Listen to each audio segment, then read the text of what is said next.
56 nolu parsel Urfa yolunda. Bunu kalktım talep ettim İçişleri Bakanlığı'ndan. O dönemin Bakanı Abdülkadir Aksoy Bey ile bizzat makamından görüştüm. Olayı anlattım. Bu olayın istismar edildiğini, bu mağduriyetlerin giderilmesi için işte burada peşkeş çektirilen bu arazi bu köylülere tahsis edilirse, bu konutlar yapılırsa Türkiye tazminat ödemekten de kurtulur diye durumu anlatınca zamanın Bayındırlık Bakanı Zeki Ergezen'i arayarak ve zamanın Afet İşleri Genel Müdürü Mustafa Taymaz'ı arayarak bu konuya acilen el atmalarını ve size göndereceğim bu arkadaşın söylediği bu projenin adıyla gerçekleştirilmesi gerektiğini söyledi. Talimat gibi arkadaşlarına ve ben de o projeleri götürdüm. Bu araziyi tahsis ettim. Geldim Diyarbakır'a. Şimdi Diyarbakır'da yer tahsislerini yaptık. Bir gün bürodayım. Baktım geldi, birileri geldi. Tanımadığım birileri geldi. Dediler ki sen Kayapınar'ın şu bölgesinde yapılacak olan şu yurdu eğer tamamen yapıp bize teslim edersen biz bu işin senin yapmana müsaade ederiz. Eğer yapıp bize teslim etmezsen bugünkü paralel yapının adamları, yani şahsen tanıyorum, yani bunları tanıyorum, yani paralel yapının adamlarından 2 tane geldi, dedi ki bu yurdu yapıp bize teslim edersen sen bu işi yaparsın, yoksa yapamazsın dedi. Tamam. Ben de yapmayacağımı ve işi de yapacağımı, size boyumu eğmeyeceğimi söyledim. Tamam. Kendilerine söyleyince kalkıp gittiler, dedi bunun bedelini ağır olur sana, bak iyicene düşün. Ben hiç düşünmeden kesinlikle tavrımı koydum. Elinizden ne geliyorsa yapın dedim. Bunun üzerine bu insanlar 1879 tane konut olsa gerek. Vekaletleri almış olduğum bütün bu vekaletnameleri hemen köy muhtarlarını çağırdılar. Tamam mı? Köy muhtarlarını çağırdılar. Bayındırlık İl Müdürü olan Kenan Şengül ve Haydar Orak isminde şahıs. Bunlar misafirhanede toplantı yaptılar. Valiliğin tabi bilgisi dahilinde, Avni Mutlu Diyarbakır valisidir. Onun bilgisi dahilinde köylüleri ve muhtarları tehdit ederek bu vekaletlerin, bu şahsa verenlerin bu vekaletleri iptal etmelerini gerektiğini emir olarak söylediler ve köylülere vekaleten kendi içinde her 50-60 kişiden birinin işte gelip bu işleri köyler adına takip etmesini istediler. Tamam. Bu şekil hemen vatandaş vekaletlerimi iptal etti. Kimi iptal etme ihtarnamesini çekmeden yeni valiliğin belirlediği insanlara vekaletler verdi ve bu belirlenen adamları yine tekrar bir akşam Bayındırlık'ta topladılar.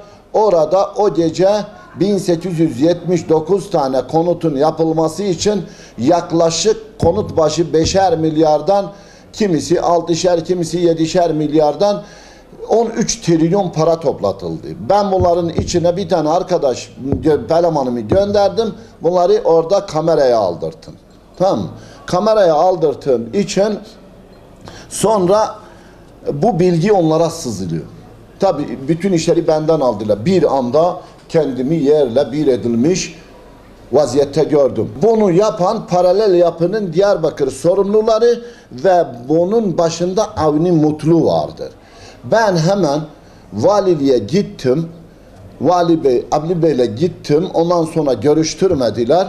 Tekrar döndüm, geldim. Eve gittim. Sabahı geldim. Benim büromun arka penceresi kesilmiş, makaslarla demirleri kesilmiş. 3 tane odada bulunan her 3 tane bilgisayarım alınmış, kaçırılmış, götürmüşler, çalmışlar.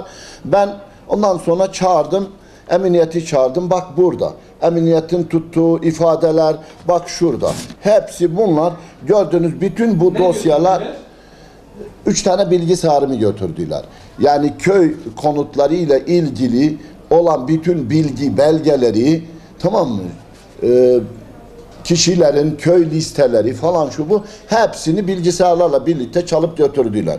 Biz emniyeti çağırdık, her ne kadar ifade verdikse de bundan bir şey çıkmadık. Ertesi gün bizde bulunan ek bilgileri tekrar bilgisayarları getirip satın alıp getirip kurduk, onları yükledik. Ertesi günü geldik, tekrar aynı takım bilgisayarları çalıp götürmüşler. O şekil bizi mağdur ettiler. O sırada elimde Bismiltepe ilçesinde, beldesinde bulunan 16 derslik bir okul var. Onun yapılmasına dahi zorluklar çıkarttılar. Bir türlü yapmamıza müsaade edemediler. Tamam mı? Şimdi biz bunu kalktık, dedik ki madem ki bunlar bırakmıyorlar, ne yapalım, ne edelim? Bürodayım, bir baktım ki yani malum bir şahıs geldi. Dedi ki Bismiltepe Lisesi'ni bana ver, ben yapacağım. Meğer arka perde arkasında bunlar planlamışlar, beni tasfiye etmişler. Bu okulun da yapılması gerekiyor. Mehdi Eker de valiyi sıkıştırıyor. Bunu iptal etmeden bu okulun yapılması, ancak benim yapmama müsaade edilmiyor. Zorluklar çıkartılıyor ve bir adam göndermişler. Bu adama bu okulu vermem gerekiyor. Yani anladım ki vermem gerekiyor. Ben bunu yapamam. Karanlık bir çete, eskide Savur'da muhtarlık yapmış, adı birçok kirliliklere bulaşmış Mehmet Süyüt isminde Hacıoğlu, 1953 doğumlu, Mardin Savur Şen Ocak köyünde ikamet eder. Bilmiyorum. O vali midir? He, vali gönderdiğine dair sonraki aşamada anlatacağım. Şimdi ben kalktım, bu işi noter temliknamesiyle bu işi bu adama devrettim. Bu adam bu işi gitti yapmaya başladı. Biz mağdur olduk. Tabii İş Bankası'nda kredilerimiz vardır. Konkasör almışız. Mal alımı almışız, konkasör. Orada Ümit diye paralel yapının çetesi olan, elemanı olan bir avukat orada bulunan bütün kredilerimi aniden, yani 5 yıla yayılmış olan bütün kredilerimi iptal edip saniyeden hepsinin tahsili için icraen, cebren bütün hesaplarıma el konuldu. Asya Finans'taki yani orada ipoteklerimiz, ihalelere girmek için teminatlarımız hepsi donduruldu. Bir anda kendimiz yerle bir edildi. Şimdi o gün maliyeti olarak bana vurdukları yani zarar 40 trilyon. 40 trilyon. Ailemi, beni, hepimizi mağdur ettiler. Ki ben bu valiye gideyim, valiye tekrar yalvarayım, yakarayım, kendimi izah edeyim. Ondan sonra bu işe bir çözüm bulsun, dur desin. Valiliğe gittim, almadılar içeri. Adımı veriyorlar içeri, beni almıyor. O arada sıradan sekreterden habersiz içeri daldım, baktım ki büroya gelmiş, benden okulu almış Mehmet Süyüt valiyle baş başa oturuyor. Böyle kulis yap. Beni görünce nasıl ulan dedi, içeri girdin falan filan dedi. Evet. Ben tabii Taşkın'a sordum, sen ne işin var burada? O da tabii renk atmış. Bana dedi ki çık dışarı dedi, bana bak dedi. Dedim sayın valim, bak böyle böyle hakaretler yapılmış, böyle böyle zulümler yapılmış. Ben müsiyat üyesiyim, ben Müslüman bir insanım. Yani ben bu zulümleri, yani bana rava görüyorsunuz, bu yani yanlıştır. Siz kimin talimatıyla hareket ediyorsunuz? Bana dediği şu, dedi biz sizin gibi çeteleri bitirmeye geldik bu bölgede. Dedim ki eğer benim gibi Müslüman, mütedeyyin bir insana çete diyorsansa, Rabbim öyle bir Rab'tır ki bu ülkede bir gün sen manşetlerde çete diye çıkacaksın dedim. Eğer sen bana bunu isnat ediyorsansa buyurun dedim.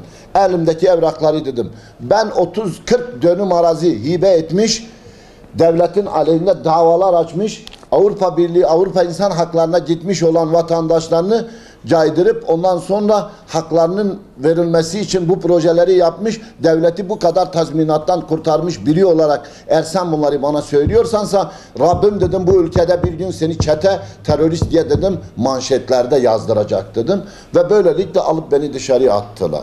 Dışarıya attılar, ben buradan çıktım, gittim. Tamam mı?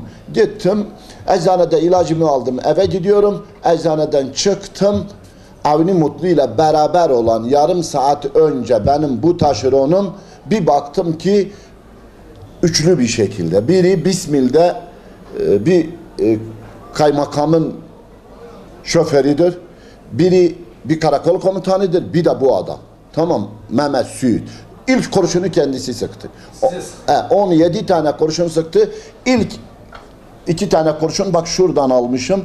Gelmiş tam böyle kalbimin tam üzerine gelirken 100 derece. Yani doktorlar bunları mucize diye nitelendirdi. Yani nasıl olur da böyle yani kalbin üzerine gelip 100 derece dönüş yapmış.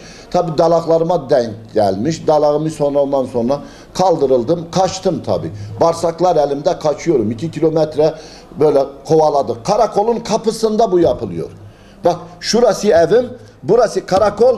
Burada silahlar sıkılıyor. Polisler seyrediyor.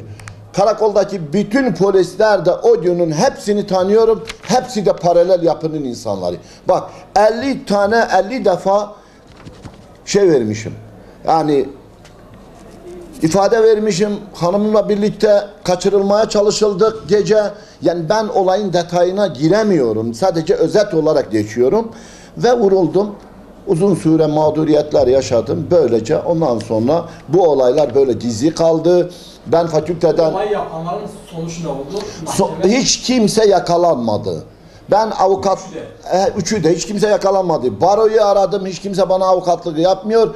Kime gittimse dediler ki biz bu avukatlık yapamıyoruz. Baro tehdit edilmiş. Artık vali mi talimat vermiş, kim vermişse. Bak şu şey vardı. Burada bir dilekçe var. Cumhuriyet Başsavcılığına vermiş olduğum bak şu dilekçe. Bak 2. ay 18 2010 tarihinde ben 9. ay 19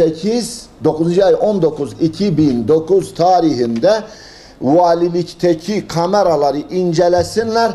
Adı verdiğim şahıs malum bana tetik çeken Avni Mutlu ile birlikte makamında oturuyor. Polis yapıyorlar. Ve ben hastaneden çıktıktan sonra 2. ay 2010 tarihinde Cumhuriyet Başsavcılığına şu dilekçe vermişim. Bu dilekçe vermişim. Cumhuriyet Başsavcı bu dilekçeyi kabul etmiyor. Cumhuriyet Başsavcısı vurulmuş, yaralı olan bir insanın, mağdur bir insanın failleri yakalanmamış.